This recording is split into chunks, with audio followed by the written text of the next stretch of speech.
Mga bro, usapang strategic partnership tayo ngayon.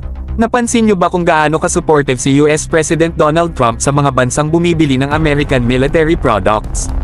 Hindi ito coincidence mga bro. Isa itong malaking indicator kung paano nakikita ng US ang kanilang strategic allies. Tingnan natin ang score ng Pilipinas. So far, hindi pa ganun kalaki ang na-acquire natin mula sa US, kahit pa ilan sa mga major assets natin tulad ng S-70I Black Hawk helicopters at C-130J Super Hercules transport aircraft ay galing sa Lockheed Martin. Meron din tayong comm systems mula sa L3 Harris at ilang C4ISTAR systems mula sa iba't ibang US entities.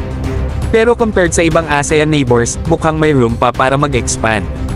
Alam nyo ba mga bro, na ang US defense industry ay actively competing para maging supplier natin ng fighter jets, air defense systems, radars, UAVs, missiles, at naval systems. Malinaw na gusto nilang maging bahagi ng ating modernization program, pero ang tanong, ready na ba ang Pilipinas na mag-commit sa mas malaking partnership? Kung gusto nating makakuha ng mas malaking aid mula sa US, kailangan nilang makita na we value their defense industry. Si President Trump mismo ay practical at results-oriented. Para sa kanya, ang bilihan ng military assets ay hindi lang business deal, ito rin ay simbol ng tiwala at alignment ng interests.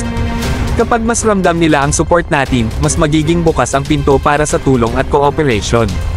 Kapag hindi natin masyadong prioritize ang pagbili sa US, natural lang na bumaling sila sa ibang bansang handang gawin iyon. Walang free lunch ika nga. Kung gusto natin ng tunay na partnership, kailangang ipakita rin natin ang commitment sa pamamagitan ng actions, hindi lang words.